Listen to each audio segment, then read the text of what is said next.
The episode begins on a bright sunny morning with a lady trudging through deep snow, visibly out of breath, yet determined to continue her journey. Concurrently, there's a flashback to an earlier event where an airplane is preparing for takeoff. In another scene, a young girl watches her parents depart, snowflakes gently falling from the sky. The scene then shifts to a man lying unconscious on the ground. As the lady making her way through the snow passes by, the man reaches out, gently grabbing her hand, and pleads with her not to leave. Their encounter leads to an intimate moment between them. Meanwhile, on the other side, as the plane begins its takeoff, a sudden and powerful trembling shakes the surroundings. A bolt of lightning strikes one of the airplane's engines, triggering a catastrophic event. In the blink of an eye, the plane disintegrates into pieces, setting the stage for a dramatic turn of events. During the tragic plane crash witnessed by the girl saying goodbye to her parents, she can only watch helplessly, tears streaming down her face, as the horrifying event unfolds before her. However, the story takes a sudden turn as Fuuko Izimo closes the book she's been reading,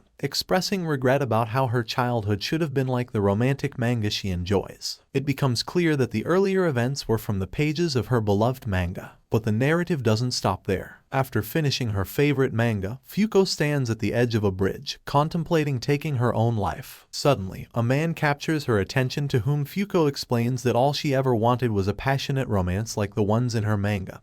But due to her current circumstances, she feels unable to experience such love. Fuuko points a dagger at the man, warning him not to touch her. She goes on to threaten that if he does, he'll contract an incurable disease that could end his life. To Fuuko's astonishment, while her attention momentarily wavers, the man rushes toward the dagger, which pierces his heart. Unexpectedly, the man miraculously heals himself as if his earlier injury never happened. He proceeds to ensure Fuuko's safety, but now that the man has touched Fuuko, he waits for the promised misfortune to befall him. When the moment arrives, Fuuko warns the man that his bad luck is imminent. Suddenly, the rocky surface beneath the man collapses, and the oncoming train crushes him into pieces. Fuuko, seated on the ground, curses her own luck and feels disheartened for having cost another man his life. However, to Fuuko's astonishment, the man's head comes flying toward her out of nowhere, still alive. This sight leaves her utterly surprised. But what happens next is even more shocking.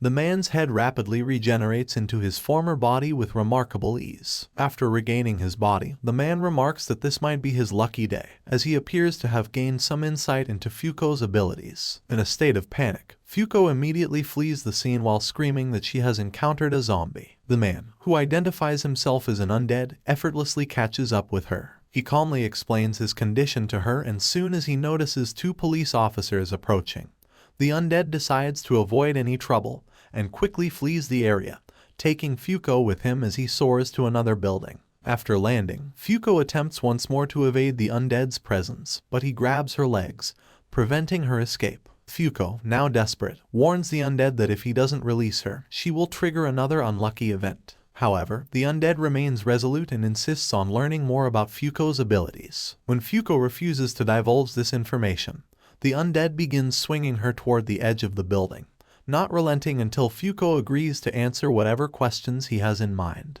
After a few moments of hesitation, Fuuko begins to share her story. She recounts an incident that took place 10 years ago when her parents were departing on a business trip overseas. Fuuko was there to bid them farewell, and her parents showered her with hugs and affection. Tragically, a catastrophic event occurred as lightning struck the airplane's engine, leading to the deaths of all 270 passengers on board, including Fuuko's parents. This was the moment when Fuuko discovered her newfound ability, and she concluded that she was somehow responsible for the tragedy that befell her parents. Upon hearing this account, the undead decides to put it to the test and holds Fuuko for a brief moment. Suddenly, a crate full of bananas from a cargo plane above accidentally lands on top of the undead, crushing him. Seizing the opportunity, Fuuko attempts to flee, but an unfortunate event unfolds as she steps on a banana peel, causing her to trip and tumble from the edge of the building. As Fuuko plummets from the building, a profound realization washes over her. She acknowledges that she hasn't fully lived her life yet and isn't ready to die.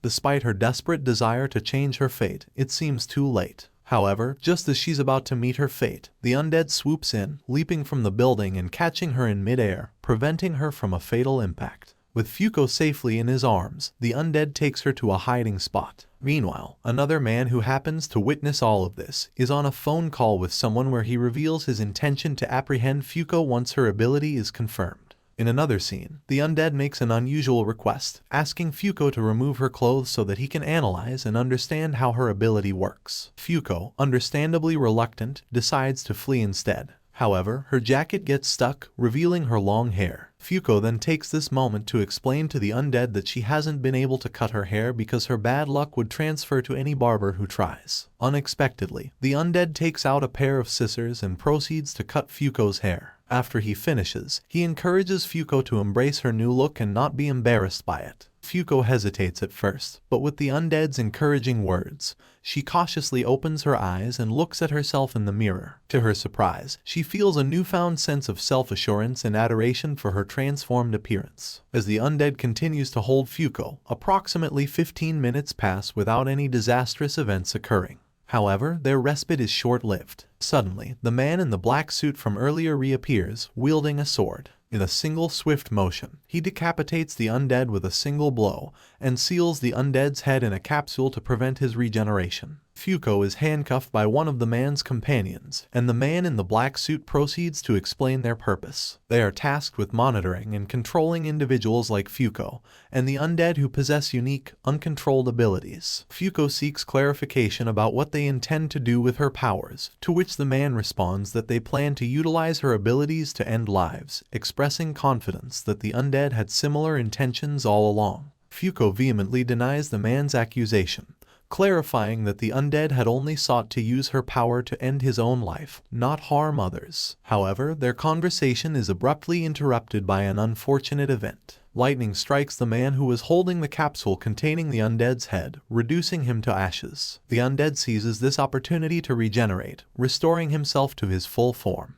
With remarkable speed and precision, he decapitates the heads of the last 4 companions of the man in the black suit in a single slash of his sword. Desperate, the man in the black suit resorts to holding Fuuko hostage. But in a surprising turn of events, the undead swiftly decapitates his own head and hurls it toward the man in black suit. As the head floats through the air, Fuuko conceives an idea. She frees herself from the man's grasp and, in a daring move, kisses the undead's severed head while it's in midair. Moments later, the man in the black suit catches the head, unsure of what just occurred. The plan unfolds flawlessly, and the undead quickly regenerates himself. Urging Fuuko to save herself, he knows what's coming next, an unfortunate event. Without delay, an unlucky event unfolds. A meteorite from the sky strikes the undead, causing a powerful explosion. After the dust and debris settle, the undead emerges from the rubble, remarkably unharmed. Fuuko, relieved and delighted to see him in good health, can hardly contain her emotions. In a subsequent scene, Fuuko decides to introduce herself to the undead and moreover proceeds to give him a name. She chooses the name Andy because it rhymes with undead, upon which the undead simply agrees with no objections. This simple act humanizes the once undead creature, forging a connection between him and Fuuko. Episode 2. Fuuko says that because of her unluck, many people died. She tries to kill herself, but Andy gives her hope to live a little more. Andy gives Fuuko a tour of his lab.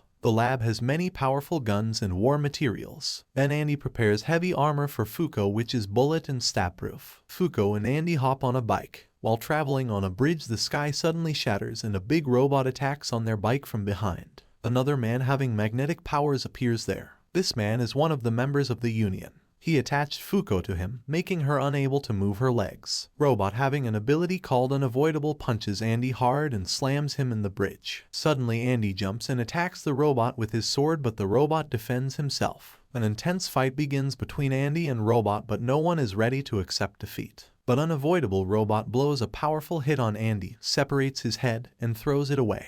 The robot told Magnetic Man to kill Fuuko. The head of Andy gets up and flies towards Fuuko. In the meantime, Andy rebuilds his body and saves Fuuko from the Unavoidable Robot. Andy said that until he is here, he won't let anyone hurt Fuuko. On hearing this, Fuuko gets emotional. Fuuko touches Andy with her hand. In this way, she gives some unluck to Andy and a giant oil truck falls on the Unavoidable Robot and Magnetic Man. But still, after this massive explosion, Unavoidable Robot and Magnetic Man remains unharmed. Then Andy starts flying in the air and comes into a building and hides behind the pillar. Robot and his companions start searching for Andy. But that building was about to explode as the workers had already placed dynamites in it. The dynamites blow up and the building collapses. The robot scans the area and finds a broken arm of Andy. But suddenly Andy appears from behind. Andy said that he could use his broken body parts as a projectile. Andy cuts his finger and shoots it like a bullet. The bullet hits the robot's eye and kills him. Then Andy starts fighting with the magnetic man, but it seems impossible for him to defeat his opponent. Fuuko brings a katana and tosses it towards Andy, but then they suddenly stop fighting. The man with magnetic ability asked them to join the team called Union. Fuuko thought that they would kill Andy. Andy said that he wants 2 seats in the Union members' team, as he wants Fuuko to join the Union. But the Union member gave them a task to kill another Union member on August 5th in Russia. If they do that, he will put in a good word for both of them. The magnetic man said that he would give both of them positions as Union members. So Andy accepts the offer and starts heading towards the destination to kill the member. Fuuko said that she didn't have a passport or anything, but Andy said that there is no need for a passport to travel to Russia. Andy tells Fuuko his sea route. Episode 3 seconds. On August 4th, we saw a girl watching the boat of Fuuko and Andy through a satellite. While sailing, some fighter jets appear behind them, but Andy handles the boat and keeps dodging their attacks. Then Andy gets out and cuts his hand and uses it as a missile. It destroys the fighter jet. Andy tells Fuuko that the person who captured him 50 years ago has the ability to make invisible barriers. The girl on the satellite throws an invisible ball on the boat of Andy. The half part of the boat sinks in the ocean. Fuuko got trapped under the boat, but Fuuko saved her life. While sitting on the other half part of the boat, a fighter jet appears and tells them to surrender. But suddenly an explosion occurs in the sea. Andy grabs Fuuko and gets on the flying jet. The pilot evacuates the cockpit and Andy takes control of the fighter jet. With the help of a jet, they finally reach the lakeside in Russia. The security system in the jet turned on, and in the next 10 seconds, the fighter jet was about to explode. Andy and Fuuko get out of the jet and land using the 5-step landing technique. In this process, he breaks his legs, arms, and backbone. But Andy quickly repairs his body and they both reach the lakeside. Andy tells Fuuko that he has to look for his old war buddies. Andy told her to enjoy some time on the lakeside. Fuuko finds a girl named Gina who is painting the lake scenery. Gina becomes so happy when she meets a girl from Japan. Gina said that she likes the school uniform of Japan, but Fuuko tells her that she never goes to school in her life. Gina asked Fuuko to paint something, but Fuuko said that she was not good at it. Gina gave Fuuko a painting board and told her to draw something. Fuuko gives her best and makes a painting of a lake, a bright moon, and stars around it. Gina asked Fuuko the reason behind making stars around the bright moon in the painting. Fuuko said that she felt that the moon looked lonely, and that's why she gave the moon some stars as friends. Gina then goes into the lake and she suddenly starts flying in the sky. Fuuko was shocked when she saw Gina flying in the air. But Andy comes there and tries to attack Gina, as she was the person who captured Andy 50 years ago. Gina uses her invisible barrier ability and defends herself from Katana's attack. Gina tells them that she already knew that Andy and Fuuko came here to kill her so they could get a position within 10 Union members. The scene ends as Gina comes down using water stairs. Shen, Mui, Gina, Andy, and Fuuko are taken through a series of furious conflicts and awakenings. Shen finds excitement in his upcoming battle with Andy while meditating. This is a rare moment of pleasure for him. His friend Mui corrects him when he becomes distracted during meditation. Shen requests that Mui make amends with their supervisor, the top, but Mui responds that she has already turned in a strong report. She also says that Fuuko and Andy have both been approached by Gina. Shen is still sure that despite their difficulties, Andy and Fuuko will be alright. Gina runs to hug Andy when she first sees him, but he tries to hurt her. Though Gina looks young, it turns out that she was only 16 when she first caught Andy's attention 40 years ago. While Gina uses her power to cut Andy's face and show her agelessness, Andy is fascinated by Union's anti-aging technology. When she tries to kiss the wound, her excitement causes it to disappear. Gina says she fell in love with him the moment she captured him. With Fuuko's assistance, she eventually located him after 40 years, hoping for a rematch once he escaped. Gina is relieved that Shen is no longer with us because it frees up a seat in the organization, but she is still a little irritated because they had previously argued. Andy begins a battle with Gina. He notes that she has the ability to telekinetically lift and solidify water, as well as create invisible ladders and walls. He figures out that her ability hardens objects, but he cannot quite figure out what her walls are made of. Gina's shields hold strong as Andy tries to attack her during the battle with flashbangs. Andy answers Fuuko's question about his friends by saying they are all dead and have reservations at a separate restaurant.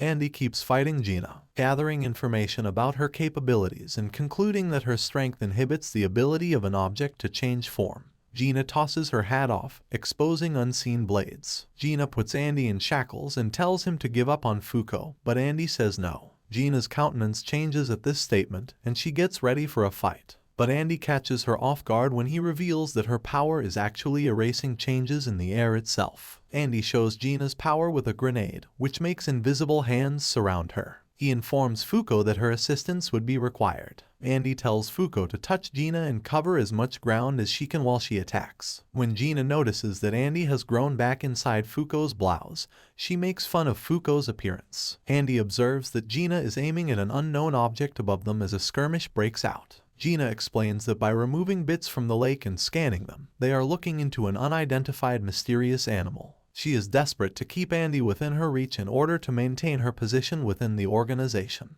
Andy deflects Gina's strikes, claiming that death belongs to him and not to Fuuko. Andy uses a gap in Gina's barrier to his advantage, turning it so that Fuuko can stick his head inside while also blinding her with blood. The ground along its path is destroyed as the UFO activates. Gina discovers that she intended to alter the world as her agelessness begins to fade. She thinks there will be major changes and new laws implemented in the world. When Gina chooses to let go, Andy gives her a hug and reassures her that a few wrinkles will not take away from her beauty. After kissing each other, Gina dies soon after. Episode 5. The episode starts with a flashback that reveals Andy's horrible past. He was a young boy when his previous mentor, the Unstoppable, a vicious assassin, brutally murdered every member of his town. Andy was scarred by this incident and was cursed to be immortal and unkillable as a result. Here we come to know more about Andy's past as it is shown to examine his previous activities in depth, and how determined he was to find the Unstoppable and seek revenge for the destruction of his hometown.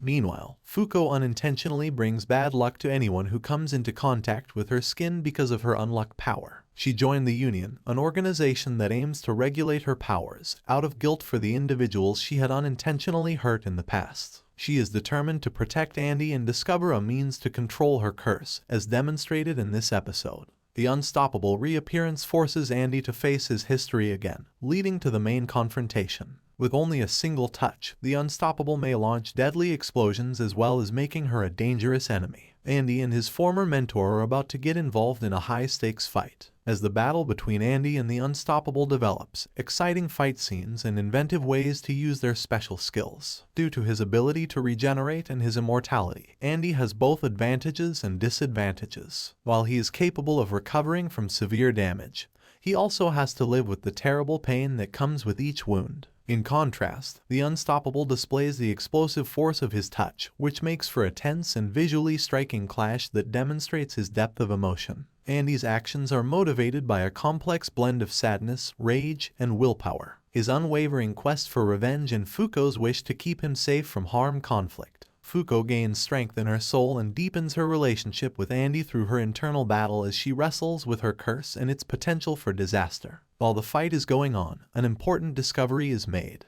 Andy finds out that the Unstoppable was directed to complete the job by the mysterious Union, the same group currently attempting to limit Fuuko's abilities, rather than acting alone in the village massacre. The genuine intentions of the Union are called into doubt by this discovery, which also prepares the way for other important battles later in the journey. In the search for power and revenge, Andy and Fuuko may lose something important to them. Therefore, the present moment also examines the concept of sacrifice. As they learn more about one another's challenges and the significance of their own problems, their bond grows stronger. The shocking conclusion of Undead Unluck Episode 5 leaves us with a lot of unanswered questions and a great deal of excitement for what is to come. The world building, development of characters, and action scenes in the series are still excellent. We find ourselves drawn into the protagonist's quest to overcome their curses and face the evil forces that wish to control them because of the moral complexity and powerful emotions weaved throughout the story. Following this, even more exciting and intense confrontations as a consequence of the revelations of the Union and its historical link are to be shown.